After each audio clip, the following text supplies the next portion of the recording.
بسم الله الرحمن الرحیم. نن غواړو زده کړو په اس پی اس اس کې و مختلفو چارټونو او یا ګرافونو ته څرنګه د هغوی کلرونه په هغوی کې نور داسې ایډیشن چې ترسره کیږي او یا اس پی اس اس ورته اجازه ورکړې وي تر اوسه غواړو زده کړو. نو د دې لپاره موږ مختلف ګرافونه لرو، تاسې وینئ مختلف چارټونه دي چې موږ وختي وویله. غواړو په دې کې ایډیشن ترسره کړو چې څرنګه کیږي. پر هر ګراف یا چارت باندې تاسې ډبل کلیک وهئ، تاسې ته د چارت ایډیټر مینو راخلاصوي. په دې کې زه غواړم فرضاً دغه ویټ چې کله نوشته دی دا عدد تغییر کړم، صرف کلیک پر وهئ، تاسې کولی شئ تغییر یې کړئ. زه نه غواړم چې دا راسي اتومات اوړي آی نشان کې. فرضاً زه غواړم پر دې عددونو تاسې کلیک وهئ، ډبل کلیک چې ووهئ تاسو ته راځي د دې کلر څرنګه غواړئ، د ټیکسټ کلر هر رنګ کې چې ته غواړې، فرضاً سور غواړم، هر رنګ کې چې تاسو غواړئ هغه ورکوي. فرضاً د دې څخه وروسته د چارت سایز دی، ټوله چې چارت مثال په دومره اندازه کې ورکول شوی دی، کوچنی کولای شي، غټولای شي، تاسو پورې اړه لري. او سکیلینګ دی، فرضاً دلته اندازه ورکول شوې ده د صفر و شل، شل و څلوېښت چې شل یې فرق ورکړی دی. زه وایم شروع دې سي د لسو څخه، تاسې وګورئ اوس د لس څخه شروع شوي، لس، شل، دېرش، په دې اندازه تاسې څه کولی شي ورکولی شي. او ډیفرنس یې زه وایم شل نه وي، فرضاً لس دې وي، په هغه اندازه کې تاسې وینئ ډیفرنس ورکوي. دې ته وایي د سکیل ډیفرنس دی. او نمبر فارمټ چې دی تاسې غواړئ ډیسیمل ورکړئ یا نه دی وي، ډیسیمل نه ورکول کېږي. وینئ ټوله ډیسیمل څه کېږي په منځ کې ایسته کېږي. نو دا ټوله څه وه د دې نمبرونو فنکشنونه وه چې ترسره شول. فرضاً زه غواړم و دې باکس ته د دې کلر ایسته کړمه، فیل تاسې وینئ. زه غواړم چې زرغون رنګ دې ورکړل سي یا هر رنګ چې تاسې خوښ وي په هغه ترتیب یې ورکوئ. فرضاً کوم چې دغه خام خړ بیکګراوند دی، زه غواړم چې بیخي هیڅ نه وي، ټرانسپرنټ کوم یې بیخي راځي نه. او آی نشان کې چې بارډر کې کوم لاین ورکول شوی دی هغه دې هم په دې شکل سي لاین والا دې ورکړل سي. یعنې ټول ایډیشن ستاسو په لاس کې دی. بل زه ماته اکوریټ نه دی معلوم چې دغه میل څومره مین ویټ لري او فیمیل څومره مین ویټ لري.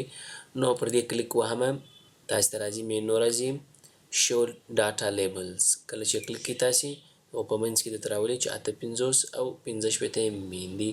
زه نه غواړم چې فرضاً زه غواړم چې جنډر دې هم ماته راسي، هغه مو راچوم، اپلای کوم درته.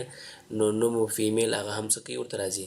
غواړم پرسنټیج هم ورسره راسي، اپلای کوئ، نو دا 52.98% او دا 47.02% دی. دې ته وایي د دې نور ایډیشن. فرضاً زه غواړم په دې کې ټایټل ورکړم، کلیک وهئ تاسې. اډ ټیکسټ باکس د دې لارې څخه هم کېږي او یا شارټ کټ کې دلته هم دی انسرټ ا ټیکسټ باکس. په دې کې ته غواړې چې ویټ اپ جنډر فرضاً ورکوئ تاسې. نو دا ټوله فنکشنونه چې څه کېږي و دې ته ورکول کېږي. دلته تاسې څه کېږي په عین شکل کې هغه ټیبل جوړېږي. دا که چیرې تاسې واخلئ نو ټرانسپیرنټ شکل سره څه کېږي جوړېږي. عین شکل کې دې هم تاسې څه کوئ تغییرات راوستی سي. زه غواړم په دې کې وکړم، فرضاً دا ماته راکړل شوې ده، زه غواړم د دې هر 3D کې ځینې خلک یې غواړي چې مثال فرضاً مارکیټینګ لپاره یې وړاندې کړي دا شی، نو په 3D شکل کې کوي. که چیرې تاسې د ډیزرټیشن او یا کوم اکیډمیک پرپوز لپاره جوړوئ بیا نو د هغه لپاره څومره چې بسیط او ساده کلر کې وي هغومره ښه راځي. 3D شکل کې فرضاً زه غواړم جوړ کړم، اپلای کوم، عیني په هغه شکل کې جوړیږي. او یا شیډو غواړم ورکړم، سایه ورکړم، چونکې ضرورت نشته ورته ورکوي. په دې کې فرضاً کومې کټګوري غواړئ ایکسکلوډ کړئ، ایسته کولی سئ، ترې بیتې وراچولی سئ، په تاسو پورې اړه لري. او رنګونه مثلا فرضاً زه دا انتخابوم، دې ته غواړم چې دا رنګ ورکړم و دې ته ژړ رنګ ورکړم. نو هر څه ستاسو په خپل انتخاب کې دی، تاسې څه کوئ ورکولی سئ. بل غواړم په دې کې د هغوی پرسنټیج راولم، څومره قدر پرسنټیج یې کړی دی. نو ډاټا لیبل سره ځم، بیا کلیک وهم، اره وته جدا آی نشان کې تاسې غواړئ څه کوئ راوستلی یې سئ.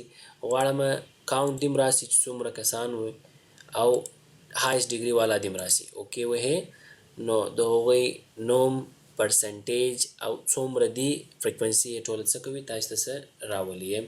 چارټ سایز په عین شان کې غټول کوچني کول ټول په تاسو پورې اړه لري. او دا ټوله څه د دې ایډیشن بخش شو. دلته تاسو څه کوئ چونکې چې په دې مینو یې هم تاسو ته څه کوي ټوله راولي هر څه عیني شکل کې په ډبل کلیک کولو سره هم چې کوم مینو راځي په هغه هم کېږي. ټایټل غواړئ چې ورکړئ، ټیکس باکس غواړئ چې ورکړئ، فوټ نوټ غواړئ دلته یې ورکړئ، لاندې یو یاداشت نوټ وي چې د دې ګراف په اړوند ضروري وي. نو دې ته وایي څه د چارټ ایډیشن دی چې تاسې ترسره کولی شئ او درته راځي. بل خبره دا ده چې نو بل فرضاً غواړي چې تاسې داسې ګرافونو ته ورکړئ چې هغه هیستوګرام وي په هغه کې 2 ګروپس اډ شوي وي. تاسې کولی شئ هغه ته لاین ورکړئ، کرو لاین ورکړئ، سټرایټ وي، جمپ وي، سپلین وي، مختلف ډولونه کې. فرضاً زه د دې کلرونو رنګونه غواړئ چې بدل کړئ هم ستاسو په لاس کې ده. دا د بارډر کلر فرضاً د شینګیا کلر د منځ کې چې کوم دی بیک ګراوند کلر دی هغه غواړئ ایسته کړئ تاسې. یعنې هر څه ستاسو په کنټرول کې دي. زه غواړم چې دننه د فیل کلر چې دی هغه دې ټرانسپیرنسي هغه دې ایسته سي او دا دې راته راسي. عیني شکل تاسې څه کوئ شئ دا بیا ایسته کوئ و ایکسپورټ کوئ یې و ایکسل ته یا ورډ ته یا چې هر ځای کې ستاسې ډاټا نوره پرته وي.